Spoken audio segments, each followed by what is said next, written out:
Morning and welcome to our presentation. Today's speaker is Dr. Emmanuel Taban. He is a highly qualified registered pulmonologist and also holds a European Diploma in adult respiratory medicine. To imagine that he actually started uninterrupted schooling only at the age of 17 defies all logic. Taban emerged with a novel technique of mucus extraction from the lungs in the midst of COVID-19. He is the first in the world to undertake this intricate procedure.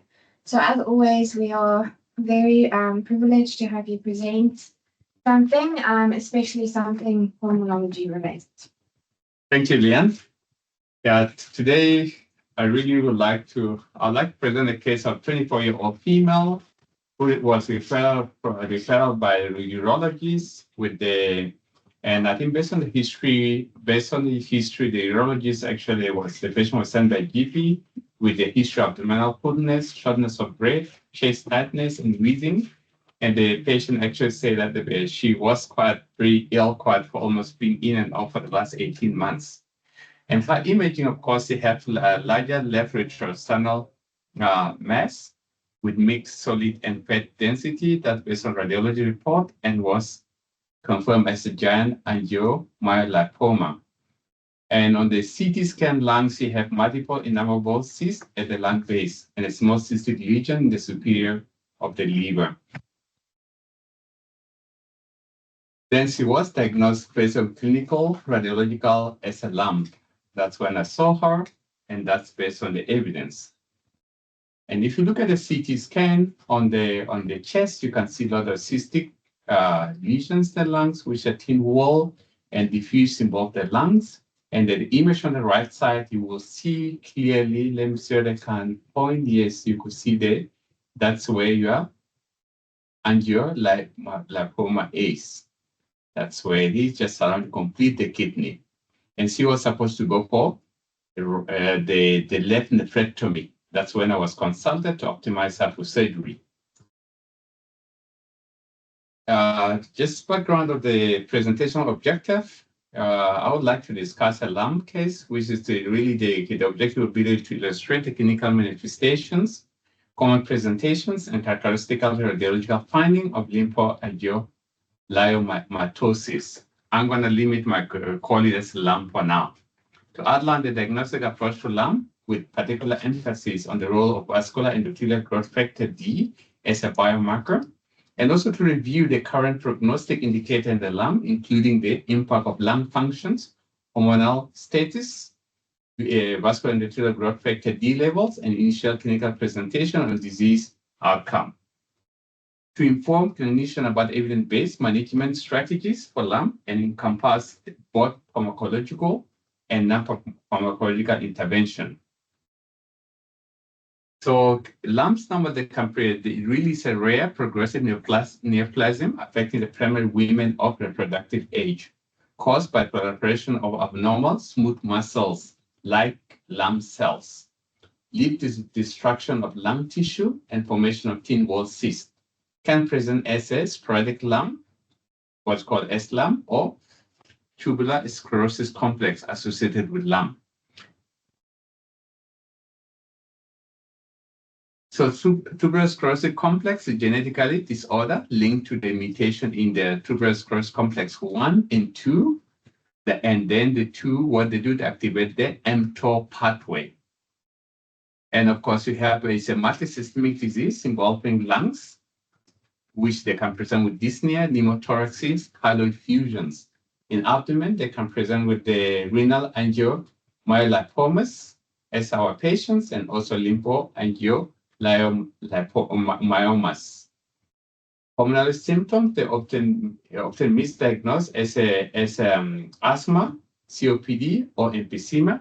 And the prevalence of lump-like cysts in the tuberous sclerosis patient increased with age, more than 80% over age of 40. If you look at the epidemiology of lump, of course, lump is a rare disease affecting about 3.4 to 7.8 million per million women globally. Prevalence may be underestimated due to retrospective data and inclusion of TCSC lump cases And especially in Africa, where our data are really quite limited, probably the number could be higher than that if you put all the cases of African especially. Sporadic lung, of course, occur almost exclusively in women, typically in the third to fourth decade, while the TCS lung can affect both males and females, what we call tuberous sclerosis.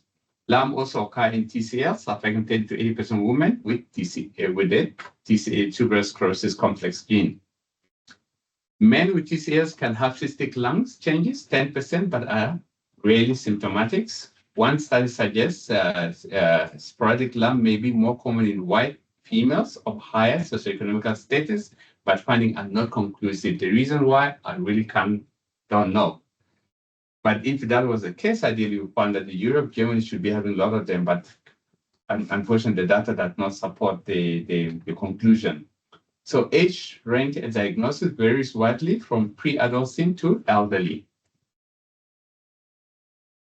The pathophysiology of lung, of course, lung is a complex neoplastic disorder with partially understood mechanisms. You get abnormal smooth muscles, like cells of unclear origin, circulating and deposit in the lungs, causing parenchymal destructions, cystic lung disease. And of course, you do have genetic mutation in tuberous sclerosis complex 1 and 2, which is a tumor suppression gene, activating the mTOR pathway, leading to uncontrolled cell growth, motility, and survival. So lung cells produce also vascular endothelial growth factor C and vascular endothelial growth factor D, promoting lymphangiomatosis, metastatic spread by lymphatics and vascular system. And also they do having high level of matrix metalloprotease, M2 and M9, found in cystic areas and may contribute to extracellular matrix degeneration and cystic formation. Of note, that's also found in COPD patients. Female sex hormones play roles, worsening during pregnancy, menstrual, and hormonal contraceptions, often stabilization post-menopause. And if you look at really, this is a flow diagrams, and this will look at the mTOR signal pathway and the sites of action of mTOR inhibitors. And there are two different complexes contain the mTOR1, which is acutely sensitive to rapamycin, and also M2, which inhibit rapamycin after prolonged exposure. So the tubular hamartin complex acts as a regulator, of course, of the protein synthesis and cell growth. So you normally have what we call the upstream signals, of course, signal that such as growth factor, energy state, and amino acids. And of course, the all of them are driven by GDP, loaded state, and inhabited by mTOR functions. So when you have activations, of course, you get endless cell growth. The clinical and symptom overview, lung, of course, consider lung in females of reproductive age with unexplained dyspnea, patient presenting with primary spontaneous pneumothorax, and also clinical features, of course, we have progressive dyspnea. Those with a shortness of breath often misdiagnosed as asthma, COPD, or emphysema. And then they tend to have also reversible airflow obstruction in 30% of cases, and that's why probably most of these people being diagnosed as asthmatic or COPD. Recurrent pneumothorax, which end up with a cardiothoracic surgeons, and also diffuse pulmonary cyst on the imaging, suggestive but not diagnostic, because there are a lot of other conditions that can present like that. So the differential diagnosis, of course, normally we think about pulmonary Langerhans cell histiocytosis, which is smoking related, and that's occurred really on the 4th to 5th decade. Emphysema in smokers, and follicular bronchiolitis, lymphoid infection pneumonitis, which have strong in HIV also previously, but now actually you can also see the cryptogenic one, Bird-Hawk-Dubé syndromes, and life-changing Boston disease, and of course, advanced interstitial lung disease. Let's look at pneumothorax and lung. 1 in 3 patients with lung present initially with a spontaneous pneumothorax. Incidence of pneumothorax in lung is almost 1,000 times higher than in the general female populations. Relapse is common. 50 to 80% of patients will experience recurrent pneumothorax. Mean number of cumulative pneumothorax is 4 per patient in population. And consider lung in young women present with spontaneous pneumothorax. Early diagnosis and preventing strategies such as prophylaxis are essential to reduce recurrency. But prophylaxis, I think, again, we need to really rethink about it because those patients, when they're young, they're supposed to be a candidate for lung transplant. So it's very, very important to think about other strategy and what can you use. How do you want to do a prophylaxis? Chemical besides actually surgical. Pleural effusions, prevalence and type, of course, occur in 10 to 30% of patients, predominantly chylal effusions caused by disruptive blockage of thoracic duct or branchless by neoplastic lung cells. And then you get transdiaphragmatic flow from also chylal effusions. And this is how chylal effusion actually look like. Pleural effusion, literally mostly unilateral, 76%, right side in 63.2% of cases, and can also be bilateral. When you look at the biochemical characteristics, tend to be exudative and lymphocytic protein, lymphocytic with protein more than LDH. Hallmark of chyle, of course, they have high triglycerides, elevated cholesterol, presence of chylomicrons, and clinical course may remain stable over time or become progressive. Renal angiomyopathy in lung, of course, prevalence found in 30% of patients with sporadic lung, up to 80% with tuberous sclerosis complex associated lung. Literally in symptoms, in sporadic lung, so-called usually unilateral and asymptomatic, and in the TSC lung, often bilateral. And then hemorrhage can occur and may present as abdominal pain or palpable mass. Diagnosis detected by a non-contrast abdominal CT, characteristical appearance due to fat content, baths rarely needed, and the contents of smooth muscle, blood vessel, and fat. Clinical tip, sporadic renal AMLs may lead to first diagnosis of lung in 10% of patients. As our patients, and also, of course, have a low threshold for abdominal imaging. AML are often incidental finding, but play a key role in diagnosis occurring in lung, in occurring lung. Lymphatic manifestation, of course, you have they can present as a lymphangiomatosis, occur in 16 to 38% of patients, and the fluid-filled structures, and maybe asymptomatic or cause pain, lower limb edema, and abdominal bloating. Lymphadenopathy, of course, found in 25 to 7% of lung patients. Common locations are pelvis and retroperitoneal and may indicate more severe disease. Lymphatic manifestation, of course, other rare lymphatic manifestations include chyloperitoneum, chyluria, and chylopericardium, and which can give you cardiac tamponade. And lymphatic abnormalities can contribute significantly to symptom burden and disease severity in lung. Diagnostics, of course, you need to have characteristic cysts incidentally on the horizon CT done for other reasons. Populations requiring careful evaluations are TSC patients, patients with lymphatic abnormalities, patients with renal angiomyopathy. So differential workup up to rule out other cystic lung disease. Thus, you need to do your blood tests like special help on antitrypsins that tend to present with a bilateral lower lobe related on the lower lobe, and then connective tissue disease such as anti-RO, LA, anti-CCP for rheumatoid arthritis and rheumatoid factors, and anti-nuclear antibodies. Of course, will have a high titer. And of course, they will have associated symptoms of rheumatism. Stepwise minimal invasive approach using clinical assessment, radiological imaging, serological tests. Biopsy is the last thing that we consider. Role of pulmonary function tests is non-specific but very valuable for establishing baseline severity, monitoring disease progression over time. Common patterns, of course, will be airflow obstruction, 25 to 66%, restrictive or mixed pattern in less than 25%, normal pulmonary fraction test up to 60% of patients, and irreversibility outflow obstruction in 30% linked to prognosis.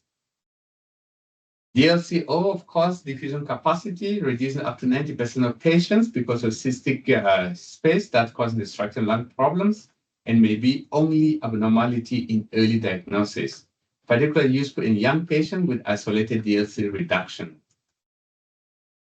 Chest radiographer, not diagnostic for lung in nowadays, early disease, often normal or non-specific.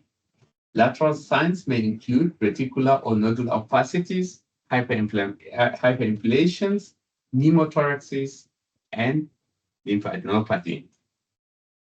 CT scan is quite more goal diagnostics, and so multiple thin wall cysts, diffuse run well-defined, non-internal and also non-internal structure, often bilateral, non-lobular predominate, help differentiated from Langerhans histiocytosis, which is called apical vasogradient and emphysema. And this is really how they look like. This is on the right side. This is where your lung is, of course, and then you have there the quite few cysts there, and there you just really having septal thickening there. So different diagnostic criteria, of course, characteristic cysts on the hydrogen CT plus at least one of the following: renal angiomyolipoma, hilar effusions, and then lymphangiomatosis, and also tuberous sclerosis complex and elevated vascular endothelial growth factor D levels. And then let's just briefly touch about vascular endothelial growth factor D as a biomarker for lung diagnosis. So it binds to really vascular endothelial growth factor receptor 3 involved in lymphoangiogenesis, clinical significance in lungs, elevated in 70% of patients with lung, particularly higher in cases with lymphatic involvement. Diagnostic utility, of course, in all patients with suspected lung at levels of more than 800 with typical high-resolution CT cyst, specific about 100% for lung diagnosis, help distinguish lung from other cystic lung disease. Biopsy in lung, when is it needed? Of course, biopsy rates reduced by 68% with the integration of clinical, radiological, and serological data, and many cases can be confidently diagnosed without tissue sampling. However, you can consider diagnosis when diagnosis remains uncertain after non-invasive workup. Definitely diagnosis would change management decisions, performed at specialized center familiar with lung, not always needed for mild to asymptomatic patients. Surgical lung biopsy would be the gold standard. Diagnostic yield is 100%. And then transbronchial lung biopsy, less invasive, yield about more than 50%, better yield in patients with low DLCO. And his histological features, of course, you have your lung cysts plus lung cells and HMB, 45 positive and positive for estrogen receptors. And really, this is what you have on your biopsy. You obviously what you see here. You see quite a kind of the cystic lesions in the lungs, and then of course you see kind of lung cells up there, and this is what you see on the biopsy on the histology. And this is really a flow diagram. So when you suspect someone with lumps, and again you ask yourself, the patient will have horizontal CT, and you look if there's really features of lung. If the answer is no, then you consider other diagnosis. If it's yes, of course, you look at means you got diagnosed for lung, and if it's no, again, you look at all those factors from based on the criteria, and it's really exclusion. So it's a very useful diagram that you can follow to reach the diagnosis with certainty. What are the prognosis? Of course, survival estimated 10 years. Survival is more than 90%. The mean transplant-free survival is more than 20%. 15 to 20-year-old transplant-free survival 75% to 64%. Prognosis, variable, clinical costs, difficult to predict respiratory failure timing, research ongoing for prognostic factors. And then what are prognostic markers? The good prognostic markers are older age at the diagnosis, postmenopausal status, FEV1 more than 70%, predicted at diagnosis.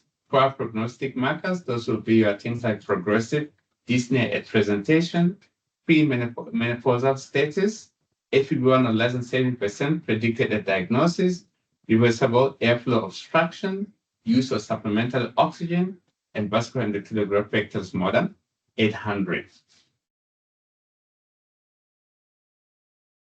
Hormonal influence and gender-specific risk in lung, which I think this is very important. Menopausal status and lung function. Of course, premenopausal women have faster FEV1 decline than postmenopausal. And this trial done what's called mild trials, where premenopausal women patient lung function decreases by 5 times faster than placebo group. Recent data, FEV1 decline of less than 118 mL per year. This is 74 mL per year. Older patient, older age at diagnosis with slower progression and low mortality, and that's part related to the hormonal. And then pregnancy-related risk cause increased risk of pneumothorax, chylothorax, accelerated lung function loss. Women should be counseled pre-pregnancy, but no reliable predictors of risk. Hormonal therapy and contraceptions. You have exogenous estrogen linked to lung exacerbations. Avoid if possible, prescribe with cautions. Progesterone therapy associated with greater DLCO decline or diffusion decline, and possible increase in mortality based on limited data. Hormonal status, significant impact disease cause in lung, and individualized counseling is essential. And FEV1 of less than 7% predicted at presentation is a negative prognostic factor. Higher baseline of FEV1 associated with better outcomes. And DLCO and age, lower DLCO at baseline, faster FEV1 decline. Older age at diagnosis, slow decline.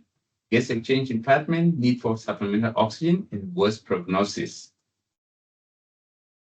Reversible airflow obstruction at diagnosis, of course, may be a marker for disease progressions. And if you look at NHLBI study, bronchodilator response, increased risk of death or transplant. Mild trial, no impact on progression or treatment response to sirolimus.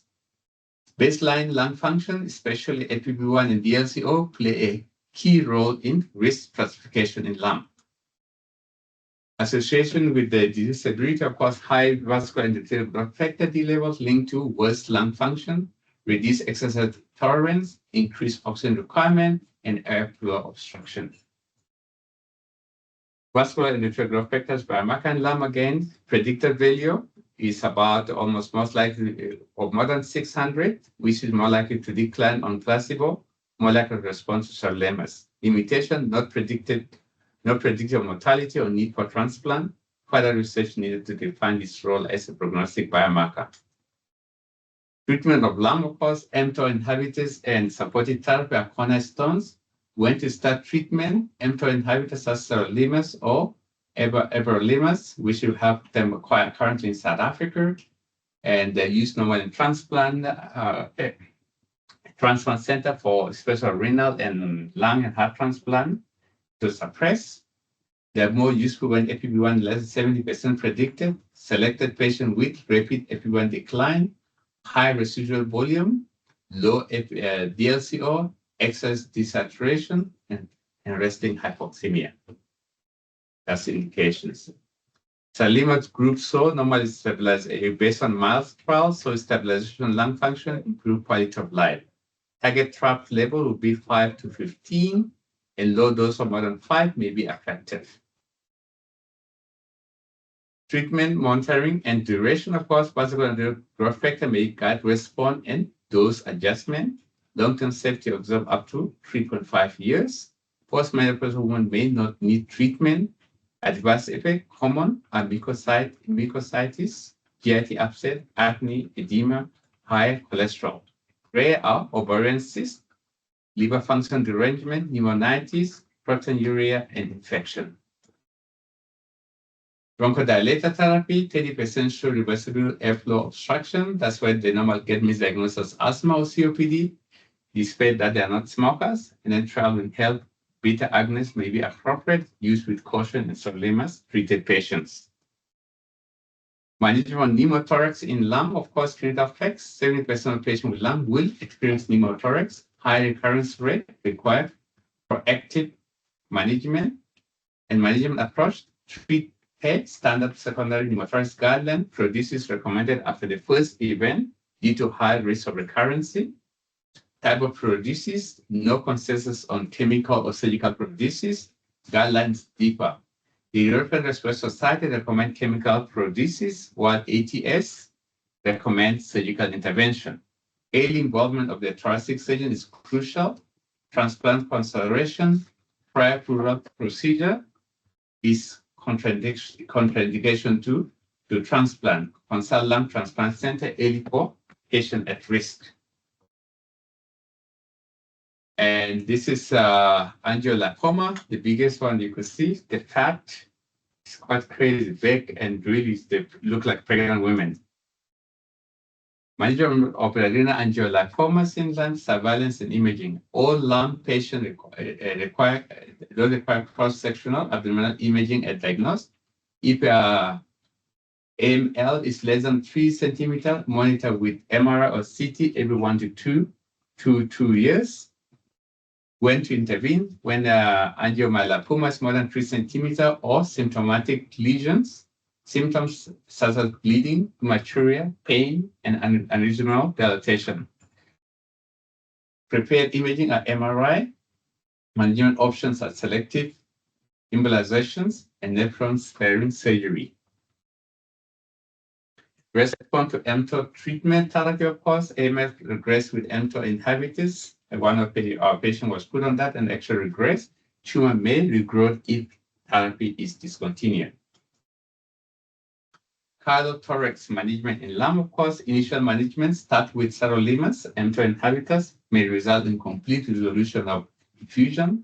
Requires several months of therapy. Risk of reaccumulation after discontinuation increases.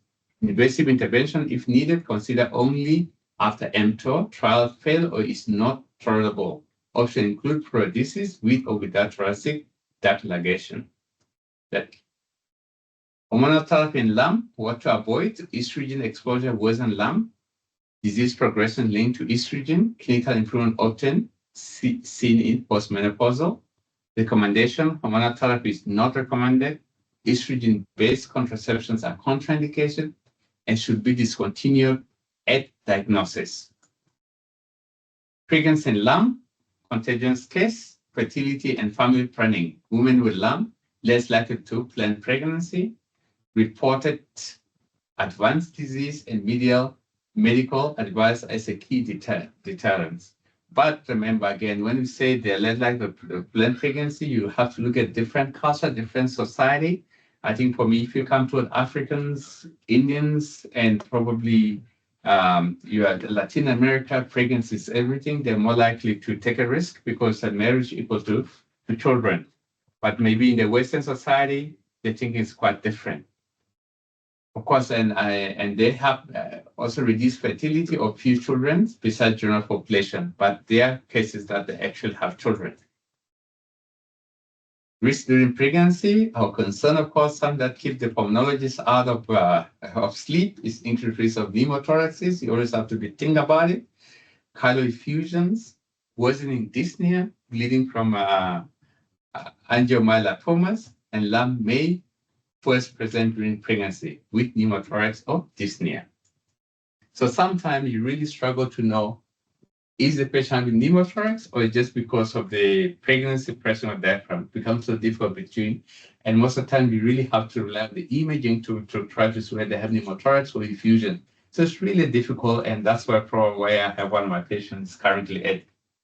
Clinical considerations, etiology, unclear, of course, and then, of course, disease progression besides physiological unmasking, and advanced lung, advice against pregnancy, recommend starting sirolimus without delay. Safety of sirolimus pregnancy remain unknown. In my patient, I started at the age of 32. I think most of the time, I think the risk probably is less. Lung transplantation, advanced lung, of course, changing the landscape of lung treatment, mTOR inhibitors now slow lung function decline. Once fetal lung now has effective medical therapy. When transplantation is needed, still require in advanced disease or respiratory failure, lung transplant outcome are better than for many other lung disease. I think the reason is because they're really young and with good outcome.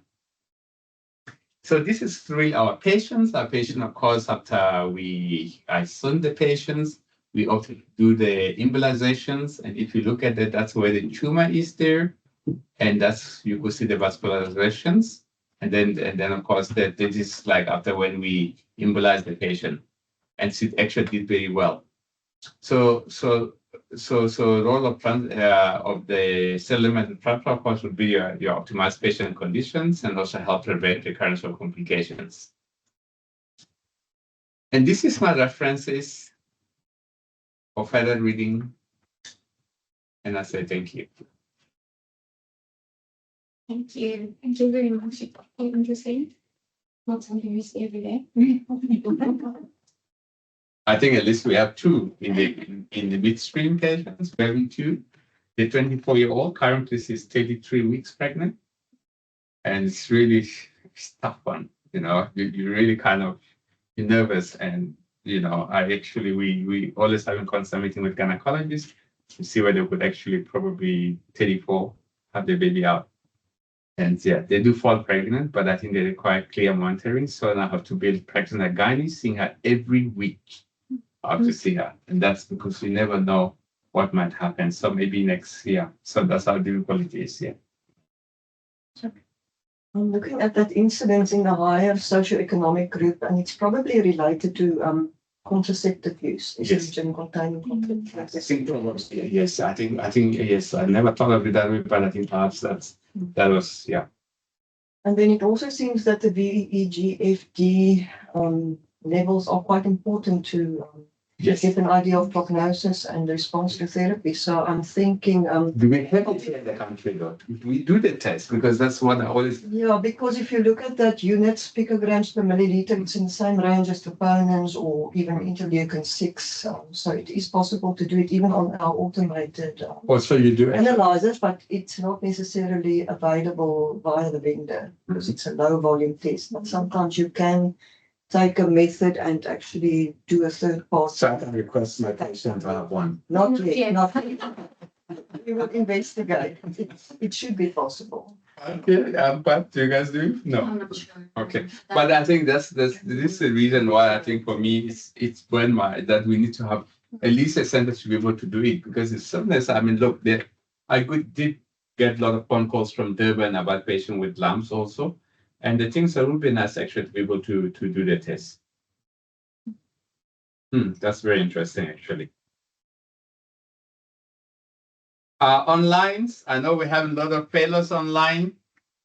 Razi, can you hear your voice?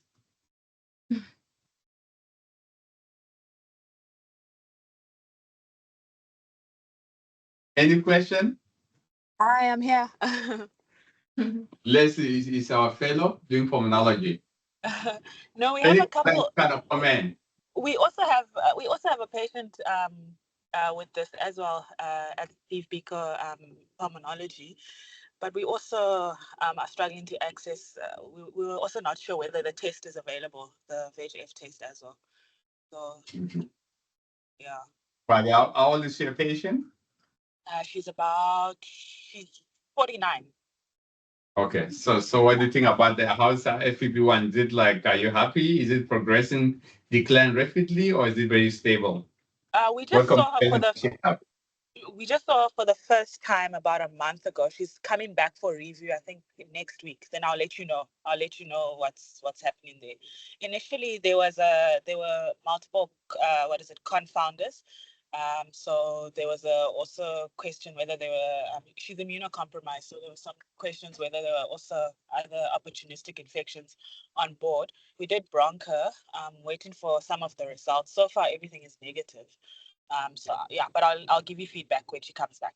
So you think since retrovirology, if she's obviously immunocompromised, how will you distinguish LIP, post-infectious PCP? from Yes. actually lung. How do you reach that diagnosis? Because that's become very tricky, isn't it?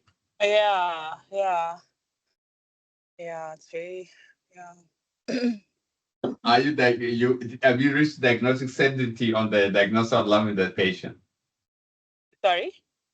Have you guys reached a diagnostic certainty on No, that patient? Not no, no, not yet, not yet, not yet. yet. Yeah, I think it's complicated, especially with that background history. Yeah. Thank you. Anybody? Yeah. Okay, thank you. But after this, at least you should now be able to run through it very easily, isn't it? Yes, yes, definitely. Thank you so much. Thank you. It was a very nice talk. Is Dr. Zwania online?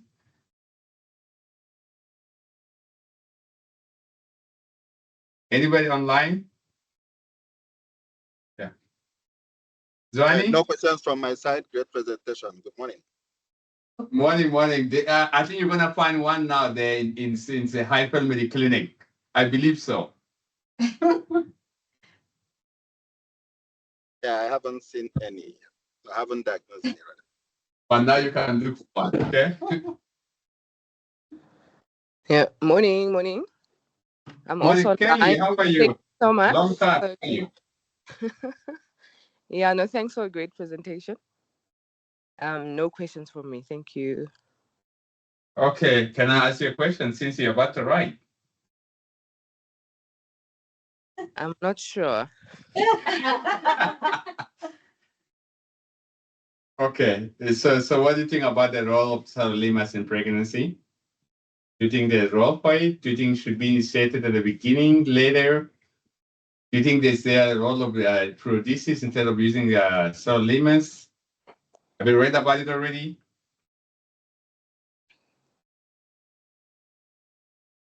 Not in pregnancy.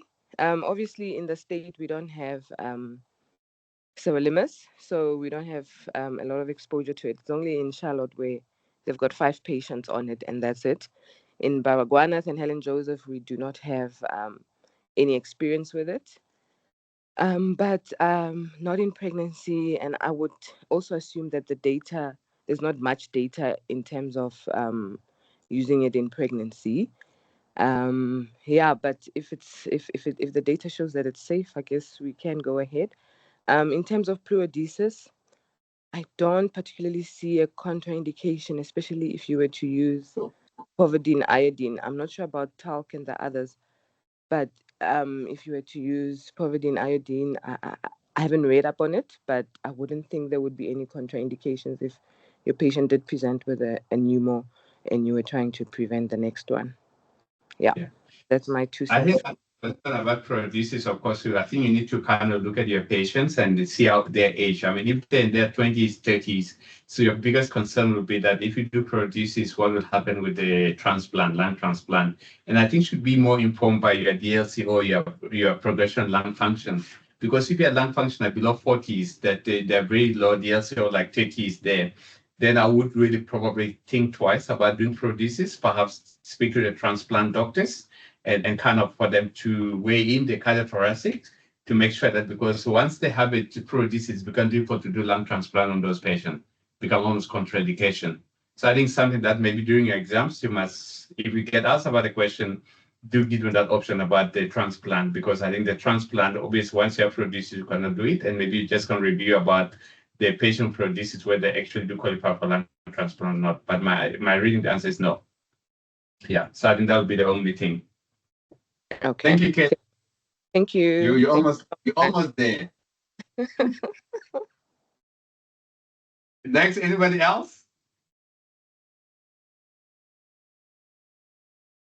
Is Darren out there?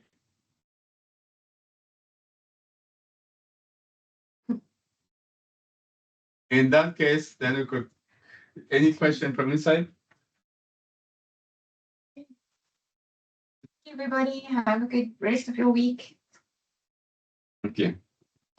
Please send your emails, everything for your CPD points, and so that we can get access to CPD points. And also, what I want to announce that on the 21st of August, we're going to have a presentation by Veronica Ickerman-Croft. Sorry, Professor Veronica Ickerman on the 21st of August for ethic points. So please do join us on 21st for that. But also remember that we're having presentation every Wednesday and Thursday. Please do join us. Thank you so much. And yeah, have a blessed day. For the fellows, good luck with the keep on reading. You guys are almost there. Thank you.